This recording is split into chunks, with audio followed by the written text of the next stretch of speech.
퇴직 후 외부가 30년 산다서 30년이 다 중요한 게 아니라 퇴직 후 10년의 수익률이 제일 중요해요. 시퀀스 리스크 대 시뮬레이션 연구 결과 한결같이 나와요.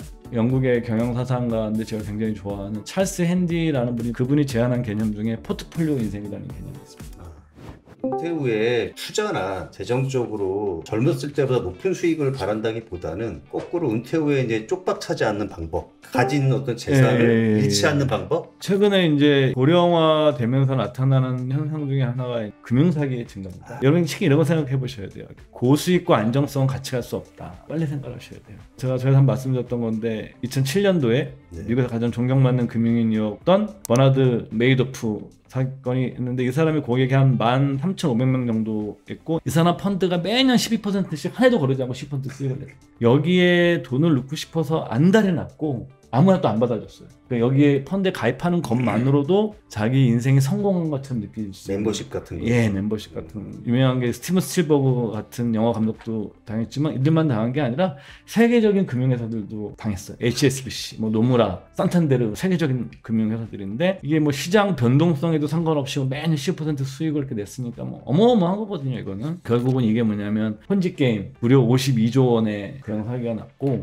넷플릭스인가의 다큐멘터리가 있습니다. 그걸 한번 보시면 아 고수익과 안정성을 약속하는 것이 근본적으로 다 사기구나. 특히 노년의 금융사기는 단순하게 돈만 날리는 게 아니라 살아왔던 삶의 부정까지도 이루어지는 이벤트거든요. 두 번째 투자정보 과잉사회거든요. 저도 거기 일조하는 것 같아서 좀 마음이 편치 않은데 너무 많은 정보와 많은 자극은 투자에서 충동성을 높이는 쪽으로 작용을 하거든요. 정보인지 소음인지 구별하기 어려워진 시대에 살고 있어요. 그것이 어찌 보게 되면 디지털 모바일 시대가 되면서 수많은 정보에 노출되는 거기 때문에 의사결정의 신중함이 굉장히 떨어져 갑니다. 특히 유튜브 같은 데 나와서 한 다음에 자기한테 투자라고 하는 사람들은 절대 하시면 안 돼요. 부동산으로 50억을 벌었네, 난 착한 부자네, 뭐 이러면서 막 강연하고 사람들 모아서 같이 부자 됩시다 했던 사람들은 결국 다 감옥 갔어요. 무서운 결말인데요. 예, 그래서 여러분들께서 세 번째로는 중요한 게 뭐냐면은 이게 시퀀스 리스크라는 게 있습니다. 근로소득이 있을 때는 시퀀스 리스크가 발생하지 않아요. 돈을 빼서 쓰지 않거든요. 대체로 내가 근로소득으로 생활을 하기 때문에. 근데 퇴직하게 나면 기존에 모았던 자산이 많든 적든 간에 빼서 써야 됩니다. 퇴직 후 외부가 30년 산다서 30년이 다 중요한 게 아니에요. 퇴직 후 10년의 수익률이 제일 중요해요. 시퀀스 리스크 대 시뮬레이션 연구 결과 한결같이 나와요.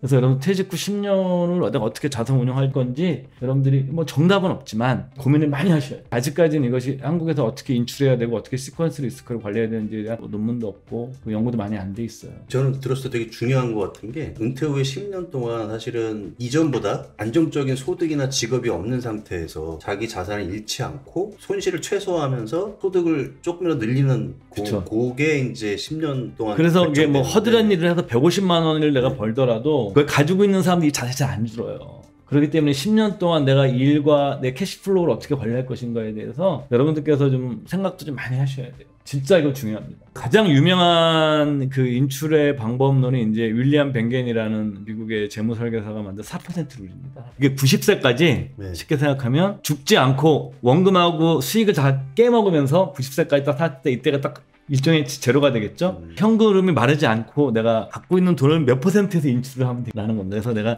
토탈 금액에서 4%를 한 겁니다. 전체 금액에 내가 첫 해에는 4%를 하고 두 번째에는 4% 플러스 물가상승률 이렇게 해서 내가 인출을 하게 되면 갖고 있는 돈이 4%씩 인출하게 되면 내가 90세 시점에까지 내가 버틸 수 있다는 게 4% 룰입니다. 쉽게 생각하면 4% 룰이니까 내가 이걸 어떻게 하면 20으로 25배를 하게 되면 필요한 돈이 나오겠죠. 4% 역수가 25니까 내가 만약에 한 달에 300만 원씩 쓸 거야. 그러면 3,600만 원 곱하기 25를 하게 되면 내가 쓸 수 있는 간단한 계산이 나오는 거죠. 이게 이제 가장 기본적인 아웃라인입니다. 근데 여기 또 국민연금 빼면 한 뭐 100에서 150만 원 또 빠지잖아요. 내가 뭐 연금저축 계좌 해놨으면 그것도 빠지잖아요. 그 계산해보게 되면 약간 만만해지는 망수출 갈 수가 있는 거죠. 근데 국민연금만 해도 확 줄어드니까 한 달에 300만 원씩인데 내가 만약에 국민연금 100만 원씩 받는다 그러면 3천만 원 중에서 지금 1,200만 원이 빠져버리잖아요. 180만 원 곱하기 12가 되겠죠. 근데 이것은 그냥 아웃라이어죠. 우리가 이제 이런 거를 뭐라고 하냐면 어림 공식이라고 그러거든요. 어림짐작할 수 있는 거죠. 72의 법칙, 내 돈이 2배가 되는 걸리는 시간 이런 것도 이제 어림짐작 쉽게 직관적으로 계산할 수 있는 공식 같은 건데 4% 룰이 대표적으로 이제 인출에서는 가장 많이 이렇게 필요한 수치인 거예요. 그렇죠. 내가 인생이란 그렇잖아요. 뭐 정확히 어떻게 맞출 수 있습니까? 대략 about to로 계산할 때 월 생활비 곱하기 12 한 다음에 거기다 25를 곱해 국민연금 나올 거 빼고 나머지 합 계산하게 되면 어바웃 나오는 거죠. 어쨌든 그 4%를 구성하는 데 있어서 세 가지 연금, 국민연금, 퇴직연금, 사적연금 차지하는 비중이 높으면 훨씬 좋다. 안정적인 그럼 굉장히 그렇죠? 훨씬 안정적이 되죠. 직관적으로 봐도. 어쨌든 말씀을 들어보니까 이 퇴직 후 10년이 남은 자기 노년 결정하는 중요한 시점이네요. 어떻게 보면 굉장히 맞습니다. 젊은 시절에 굉장히 일을 열심히 할 때 그 생산성이 높을 때랑 되게 비슷한 느낌이 좀 들기는 해요. 개인적으로. 그러니까 사실 인간이 미래를 준비하는 방법을 인류가 그 고안해내는 방법이 어느 나라 가든 간에 이 미래를 고안해내는 방식으로 만들어진 게 연금이에요. 인류가 이거보다 더 좋은 제도가 있었으면 인류가 만들었겠지만 불완전한 제도지만 이 시스템을 계속 유지하고 있는 것은 인류가 이거보다 더 나은 대안을 아직 발견하지 못한 거예요. 꼭 연금을 그런 일을 하기 때문에 그렇게 말씀드리는 것이 아니라 근로소득이 있을 때 꾸준히 저축과 투자를 통해서 내 노후를 준비할 수 있고 그것을 정부도 인센티브를 제공하죠. 중간에 해약하면 손해보기 때문에 자기결박, 강제저축의 효과도 있고 나는 저축을 많이 할 거야 라고 원래 인성이 짠돌이로 태어나신 분들은 상관이 없어요. 그 사람들은 그렇지 않거든요. 뭐 팡팡 쓰시고 이런 분들 계시잖아요. 그런 분들은 특히나 이제 이렇게 강제 저축을 하는 그 자기 결박 기능이 있는 연금 상품 같은 것들을 최대한 활용하면 자동이체로 빠져나가면서 내가 손 안 대거든요. 핵심적인 게 재정 문제인 것 같은데 물론 이제 일자리, 건강 문제도 있지만 재정 문제에 대해서는 어떤 솔루션? 완벽하진 못하겠지만 말씀해 주실 부분이 좀 있을까요? 퇴직하신 분들이 가장 후회하는 돈과 관련된 것이 뭐냐면 연금 상품을 더 많이 관심을 갖고 더 가입해 줄 거야. 이런 얘기를 하고요. 두 번째는 뭐냐면 국민연금을 더 많이 받는 방법을 좀 생각을 할 거야. 또 이런 후회도 있어요. 괜히 퇴직금 중간정산 미리 받은 걸 후회하고 네. 퇴직금 중간정산 받은 들의 최악이 뭐냐면 이거 사서 뭐 집을 사거나 그나마 빚을 갚거나 주식해서 망하신 분들이 제일 최악의 한 거거든요. 노후의 재무관리의 본질은 뭐냐면 재산이 많으면 상관이 없어요. 근데 평범한 사람들 기준으로 하게 되면 가장 중요한 거는 뭐냐면 죽을 때까지 현금 흐름이 떨어지지 않게 하는 거예요. 잘 살아있는데 현금 흐름이 끊어지면 그게 노후 파산이잖아요. 은퇴 파산. 소위 말하는. 가장 기본이 되는 것이 뭐냐면 국민연금. 국민연금은 죽을 때까지 나오고 그죠? 물가 상승률을 반영해서 주잖아요. 근데 화폐 가치를 지켜주거든요. 그래서 여러분들 물가도 복리식으로 오르는 겁니다. 누적적입니다. 매년 되는 게 아니고 누적적인 거예요. 인플레이션이 30년, 40년 가게 되면 현금의 가치를 어마어마하게 떨어뜨리는 겁니다. 복리식 작동되기 때문에. 복리가 어디에나 있네요. 네, 복리식 작동되기 때문에 민간 금융회사에서는 인플레이션 해지가 되면서 죽을 때까지 나오는 상품을 만들 수가 없어요. 10년, 20년 뒤에 물가 상승, 물가를 어떻게 정확히 예측할 수 있습니까? 그 예측할 줄 알면 여러분들 회사 안 다니셔도 돼요. 뭐하러 다녀요? 내가 금리와 인플레이션만 예측할 수 있으면. 근데 불가능하고 1년, 2년은 예측할 수 있지만 그것이 뭐 예를 들어서 30년, 40년 뒤에, 20년 뒤에 할 수 없기 때문에 그래서 여러분들 국민연금이 완벽한 제도는 아니지만 상당히 우리가 노후의 기본이 되는 거고요. 두 번째가 이제 퇴직연금이죠. 기업체에서 같이 하시는 직장 다니시는 분들은 퇴직연금. 퇴직연금의 금액은 얼마냐? 여러분들 1년치 연봉 중에 한 달치가 맨날 퇴직연금으로 쌓이는 거예요. 쉽게 생각하시면. 그러니까 매년 나는 한 달치 월급이 퇴직연금으로 들어가는 거예요. 한 달치 월급이면 굉장히 큰 돈이에요. 퇴직연금을 어떻게 잘 운영하냐 굉장히 중요합니다. 직장인들인 경우에는 보세요. 국민연금에서 내 월급의 8%씩 저축을 하잖아요. 국민연금으로. 네. 그다음에 내가 한 달치 월급을 매년 퇴직연금으로 하죠. 국민연금을 한번 잘 들여다보셔야 되고 퇴직연금을 잘 운영하면 돼요. 연금저축계좌를 넣으면 900만 원까지 세액공제가 되잖아요. 지금. 그럼 만약 내가 매년 900만 원씩까지 내가 넣었다. 10년 넣으면 여러분은 9천만 원이에요. 호주 같은 나라가 투자연금이 되게 발달돼 걔네가 한 7, 8% 나와요. 사실 한 6, 7% 정도만 돼도 굉장히 괜찮은 거거든요. 장기적으로. 그러면 벌써 그게 깔리고 그 다음에 퇴직금 한 직장 20년 하다 집어다 넣고 국민연금 쌓이고 나면 절대 적은 금액이야. 이것의 가장 큰 단점이 뭔지 아세요? 지루하다는 거라. 두 번째는 뭐죠? 결과가 빨리빨리 안 드러나는데 시간이 지나고 나면 확 드러나는 거예요. 국민연금, 퇴직연금. 저축계좌. 이걸 하시고 나머지 돈으로 내가 현금 흐름이 나오도록 디자인하는 게 어느 나라를 가든 간에 그 노후의 현금 흐름을 준비하는 공식이에요. 이걸 내가 실천하냐 안 하냐만 남아요. 이 연금은 빠르면 빠를수록 좋은 거네요. 준비가 빠르면 빠를수록 젊을 때 해야 되는 거고 사실. 그러면 그리고 최근에 이제 정부에서 ISA 제도 같은 것도 좀 풀어주고 있잖아요. 1억 원까지 저율 분류과세 하는데 여기서 이제 또 예를 들어서 펀드 하셔도 되고 국내 주식 같은 거에 내가 배당주 투자하시는 분들은 요즘 한 6% 나오는 주식들 많으니까 그리고 지금 기업들도 배당이 늘려지려는 추세니까 예를 들어서 ISA 계좌에 내가 2억을 모았다. 그러면 거기서 만약에 6% 배당 받으시면 1,200만 원이에요. 크네요. 결코 적지 않습니다. 이렇게 내가 캐시플로우를 미리 준비해서 이 절세 계좌를 최대한 활용하고 이렇게 하면 생각보다 꽤 돈이 시간이 흘러가면서 노후 준비가 될 수가 있어요. 근데 참 이것도 아까 말씀하신 투자랑 비슷한 부분인 게 이게 당장 내 노후가 와닿질 않으니까 이걸 젊을 때 시작하기가 참 어려운 것 같아요. 예. 이것도 약간 심리적인 부분이 좀 많이 있는 것 같기는 한데 예. 행동경제학에서 이런 것들을 실험을 하는데 현재 닥친 것에 대해서는 프리미엄을 지불하고 미래에 이른 디스카운트라. 그러니까 인간은 현재의 욕망과 필요를 충족시키는 방향으로 진화해온 존재가 아니다. 미래를 위해서 저축하게 진화해온 존재가 아니다. 인간의 본성이 이렇게 너무 단기적인 의사결정을 한다는 걸 알고 내가 스스로 자꾸 장기적으로 될 수 있도록 하는데 내 의지만으로는 안 되니 행동경제학자들이 추천하는 방법이 뭐냐면 사이렌, 오디세이가 트로이의 목마를 타고 고향에 귀환하는데 요괴죠. 괴수인 사이렌, 그 얼굴은 새고 몸은 아름다운 여성을 하고 있는 괴수 사이렌의 소리를 들으면 그 소리가 너무 아름다워서 사람들이 황홀경에 빠져서 멍하니 있을 때 배가 이제 소용돌이 같은데 난파해가지고 다 죽게 되는 게 나옵니다. 영웅이 이제 오디세이인데 오디세이가 이제 그 노래를 듣고 싶은 거죠. 오디세이가 어떻게 하냐면 자기를 믿을 수가 없어요. 교만한 사람은 그렇게 하겠죠. 야, 내가 난 참을 수 있어. 인간 과잉 확신 편견이 있어요. 인간이라는 존재가.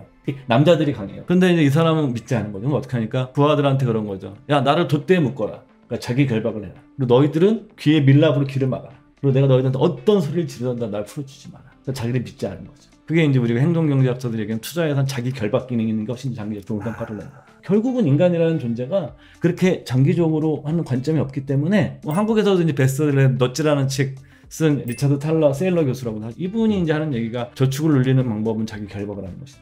연금저축계도 IS도 해약하면 손해거든요. 여러분들이 이렇게 해약해서 페널티 있는 것이 나빠 보이지만 해약해서 페널티 있는 것이 장기적인 성과가 훨씬 좋다는 연구 결과는 너무 많아요. 불편함을 만드는 그쵸? 거죠. 일자리에 대한 부분, 네, 그 부분 다시 좀 말씀해 주시면 될 것 같아요. 사실 일자리는 이게 정답이 있는 것이 아니어가지고 네. 직장인 기준입니다. 저도 아직 경험 안 해봤는데 저도 아마 겪게 될 문제인 건데 만약에 직장 다니다가 이제 퇴직을 하잖아요. 그러면 내 인생의 최고 수입이 있던 시기가 마지막이에요. 그 다음부터 드라마틱하게 줄어들거든요. 거대한 단절 같은 거예요. 퇴직이란 변화는 우리가 재무적 차원에서 보게 되면 이거는 다른 세계로의 이동이에요. 같은 세계로의 수평적 이동이 아니라 이건 수직적으로 완전 다른 세계로 가버려요. 차원이 이동된다고 하는 걸 빨리 받아들이셔야 돼요.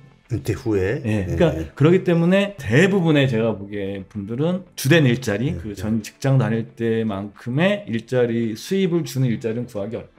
그거는 그냥 무조건 받아들여요. 아프지만 받아들여야 돼. 그건 팩트니까요. 그런 식을 대비해서 우리 연금을 준비하는 거거든요. 노동의 가치가, 내 근로소득의 가치가 드라마틱하게 떨어지기 때문에 이 감소한 분을 그동안 내가 그 근로소득의 가치가 있을 때 그 자산의 일부를 떼어내서 연금이라는 어떤 자기 결박 기능이 있는 자산을 확보해서 이것이 내 근로소득의 가치가, 노동력의 가치가 뚝 떨어졌을 때 이거를 원래 커버하기 위해서 우리가 연금이 드는 겁니다. 원래 우리가 재무적 관점에서 보게 돼요. 일자리가 쉽진 않다. 재취업하고 성공하신 분들은 그 한 3가지 정도 특징이 있는 것 같아요. 뭐 예를 들어서 뭐 자격증 같은 거 지금 재취업 가능한 자격증 미리 준비하신 분들이거나 아니면 허드렛 일을 좀 마다하지 않겠다는 마인드를 갖고 계시거나 아니면 세 번째는 당연한 얘기지만 전문성을 갖고 계십니다. 제 생각에는 아마 허드렛 일을 하겠다는 마인드 쪽을 결정해야 될 분들이 저도 마찬가지지만 가장 많을 것 같아요. 정답은 있지 않지만 여러분들 그런 현실이 나한테 올 것이라는 것 자체를 잘 생각하시는 것이 먼저.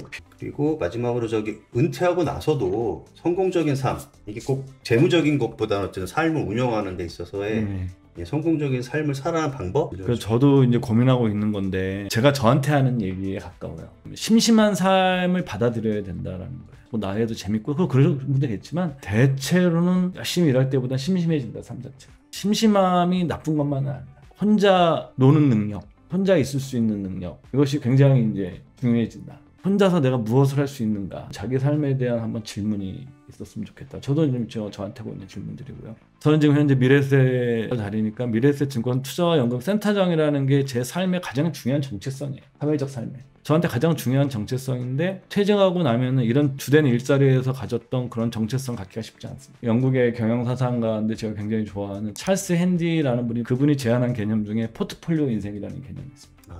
그러니까 자기를 하나로 자기를 정체성을 표현하는 것보다 퇴직하고 나면 그래서 찰스 핸디 같은 경우에는 아내가 사진가거든요. 뭐 일주일에 이틀은 아내의 비서로서의 정체성을 갖고 일주일에 이틀은 저수가로서의 정체성을 갖고 일주일에 한 번은 강연가로서의 정체성. 다양한 자기가 하고 있는 일을 소위 말하는 한 가지 싱글 그 아이덴티티에서 멀티플 아이덴티티로 가야 된다는. 저는 이 아이디어가 너무너무 저는 좋은 아이디어고. 여러분들 하나로 자기 자신을 표현하는 것보다 집안에서 이루어지는 뭐 청소나 가사 같은 것들도 내 삶의 하나의 정체성으로 해서 그런 내가 다양한 정체성의 조합으로서 내가 돼야만 내가 일상을 조직화할 수 있어. 하나의 일을 내가 잘 선택을 해서 이걸로 내 인생을 딱 해결하고 싶어 합니다. 그거는 여러분들이 주된 일자리에 있을 땐 가능하지만 퇴직하고 나면 그런 일이 가능하지 않은 경우가 더 대부분입니다. 멀티플한 아이덴티티의 삶을 받아들이고 계획을 세워보고 내가 어떤 정체성으로 내 삶을 구성할 것인가. 그 다음에 두 번째로는 심심하고 외로움을 내 스스로 익숙해지고 견뎌내는 능력들 스스로 키워나가고 이런 거에 기반 하에서 내가 재무적인 전략과 결합이 될 때 삶의 리스크를 크게 줄일 수 있는 거죠. 포트폴리오 인생이라는 게 되게 좋은 한 군데에 막 올인하거나 예. 여기에 이제 막 끌려가는 것보다는 그렇게 올인할 기회 주질 않죠. 좀 심심한 삶에 좀 익숙해져야 되고 일상을 조직하는 포트폴리오 인생 예. 앞서 말씀드린 재무계획, 절벽이라고 하는 예. 부분을 준비하는 것이 좋다. 그리고 거대한 일을 하겠다라고 하는 마인드 이런 게 은퇴하고 나서 좀 행복하고 성공적인 삶을 살아가는 방법이 될 수 있다.